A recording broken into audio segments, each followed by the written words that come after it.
All right, welcome everyone. I have my teeth done, so I'm getting all of my metal fillings out. So it's still a little bit weird. No, I did not have a stroke, but that was at 8 o'clock this morning, 2 hours ago, and it's still a little off. So no big deal. You'll see me smile weird, but that's life. So my goal has always been to get rid of these metal fillings, and I'm finally doing it. So yay. Okay. Today's episode is episode 6, The Idol of Busyness. Okay, so welcome to 10 with Jen. I'm Jen O'Sullivan, a board-certified naturopathic practitioner, best-selling author of lots of books on natural health, biblical studies, prayer, and more. For the past 20 years, I've had the privilege of teaching hundreds of thousands of people how to rethink wellness naturally while growing deeper in their faith. My mission is simple: to help you age with strength, purpose, and hope by getting back to the way God designed the body to function. I may have to do this video over, not at 10 o'clock, just because my face looks ridiculous, but it's okay. I think you guys can bear with me if anyone's joining late. Okay. Before we dive in, I want to explain how our week is going to work here with 10 with Jen. What we're doing is every Monday, we're going to do like a mindset Monday where I'm going to challenge the way we think and examine the beliefs that we've accepted without questioning, right? On Tuesday, it'll be Truth Tuesday. We are going to separate truth from tradition. I want to be able to take a closer look at ideas that have become accepted simply because they've been repeated.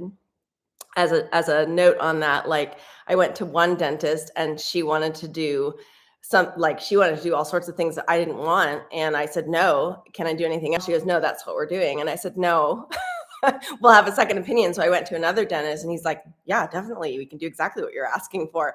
So part of it is you have to not just accept the first thing, right? We want to move forward with that. And Wellness Wednesday is going to be about restoring energy. We want to get back to the way God designed the body, mind, and spirit to function together. We are going to do Thrive Thursday. We're going to focus on living with purpose, peace, and faith that shapes every area of life. And then I'm excited about Freedom Friday, because that's going to be more practical steps to taking, with movement and nutrition and healthy habits and all the stuff there. So I want to check in over the weekend. I hope you found some rest. We were able to spend time with the Lord. And last week, I challenged you to begin your day in scripture before reaching for your phone. I encouraged you to read a chapter and then find a verse that spoke to you. Just curious how that went. Did anything you read stay with you? If you missed a day, just start again, right? Remember, God's mercies are new every morning. Okay, so I want to rethink something today. We're going to be a little bit mindset here. So we've been told for years that the goal is balance, like work-life balance, family balance, health balance, church balance.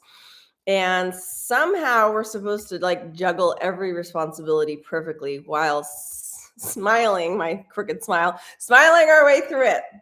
I'm not convinced that's the goal. In fact, I think that we've created a brand new idol in America, right? It's not money, it's not fame, it's busyness. And somewhere along the way, we all started believing that if we're exhausted, that's our badge, right? Like, we must be doing something right and important. Really, we've started wearing fatigue like a badge of honor. Like, if we're constantly rushing from one thing to the next and answering emails late into the evening and filling every empty space on our calendar and then collapsing into bed completely worn out, somehow we feel productive, right? And it's funny to me if someone says, how are you doing? Busy is the norm and an expected answer. If you answer anything else, people are usually like, oh, wait, you want to talk? Right?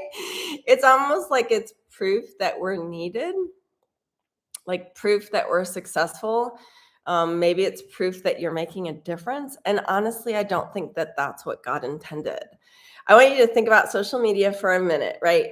I'm sure this has been something you've thought about before, but maybe not.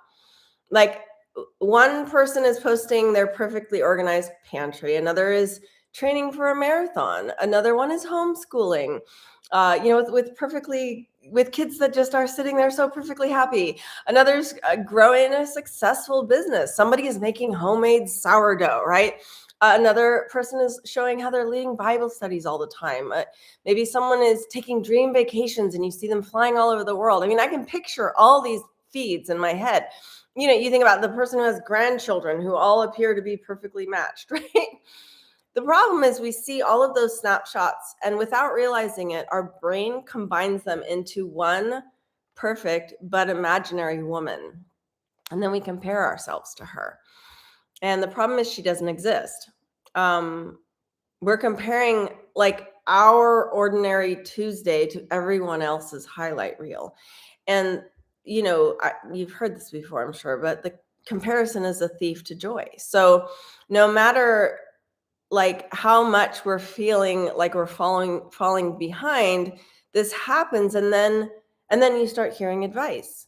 Wake up at 5, journal every morning, exercise every day, do all the meal preps and planning on Sunday, read 12 books a year. I can't, I mean, I don't know how many times I've heard that one. Serve at church, um, volunteer, start a side business, never miss your kids' activities, like stay connected with all your friends, answer every text, drink enough water, get 8 hours of sleep, keep your house clean, and don't forget to practice self-care. And it's like at some point it becomes almost laughable. We become a culture of tryhards, right? You and me, we're tryhards. Try harder, do more, add another habit, buy another planner, download another productivity app. And it's like we're all exhausted and more than we've ever been. So I don't think that the problem is that we're lazy. I think the problem is that we're trying to meet expectations that God never gave us. Think that through. We are trying to meet expectations that God never gave us. And even as a Christian, I have to be careful, right? Sometimes I can confuse being busy with being faithful.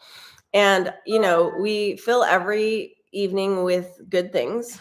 Maybe you're going to go to church activities and Bible studies, and maybe you're doing volunteer opportunities or helping everyone who asks, for help. And none of those are bad in of themselves. But the question is whether God asked you to do all of them. I remember a pastor preaching saying, like, not every need is your calling. Right? I think as women, we're really good to be like, oh, I can help. Jesus accomplished more than anyone who has ever lived, right? Yet he never hurried. He was never frantic. He regularly withdrew from the crowds, and he spent time alone with God, and he rested, and he was never driven by the expectations of everyone around him. He was guided by the will of his Father. And there's a difference there, right? One of my favorite accounts in scripture is Mary and Martha. And Martha wasn't doing anything sinful. She was serving, she was working, she's preparing, and those are all good things. But we have to remember that Jesus gently reminded her that she had become distracted. The issue wasn't work. The issue was that good things had crowded out the best thing, right? And I think many of us can relate to Martha. We become so busy serving God that we neglect spending time with him. Or we become so busy trying to build the perfect life that we've forgotten to enjoy the only one that he's already given us. And there's another question worth asking here. Who are you trying to impress? Like your neighbors, your family, people at church, the people who follow you online? Like sometimes we spend so much energy trying to appear like we have it all together that we end up feeling like a fraud inside. That's an exhausting way to live, right? I was going to plan my extractions of my metal fillings another day, and it was the only time he had. And I'm like, you know what? They can deal with a face that's messed up for the 10 minutes on Monday, because it doesn't really matter. I know who I am in the eyes of God. And, one day I'm going to stand before him, and one day you'll stand before him. And he's not going to ask, like, why my kitchen didn't look perfect. He's not going to ask why I wasn't on every committee and why I didn't meet everyone else's expectations. He's going to ask whether I was faithful to what he entrusted me with. Right? That's the question that I want to keep in front of me.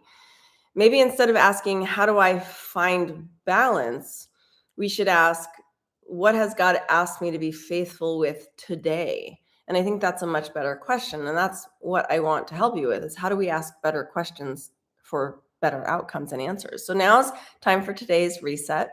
Take out a piece of paper and write this question on the top. Who am I trying to impress? Be honest. Who am I trying to impress? Then underneath it, write another question. What has God actually asked me to do today?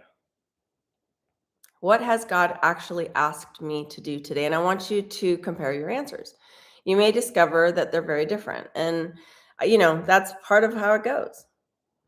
All right. So thank you for spending these 10 minutes with me today. I hope that this gives you something to think about as you go through your day. Spend some time with the Lord today. Honestly, we just have to remember what's important. We are going to tackle Truth Tuesday tomorrow, but we're going to be going over the Ketovore 24, why most diets fail, and Rethink Wellness Ketovore 24. This is a companion book, so when you buy this comes with it. This is newly updated. You can see it has like shiny meat on the cover, but this is newly updated with a 90-day workbook. So it's a nice little addition to your library. Okay, until then, remember, keep asking good questions, keep seeking truth, and keep drawing closer to the Lord. All right, be blessed.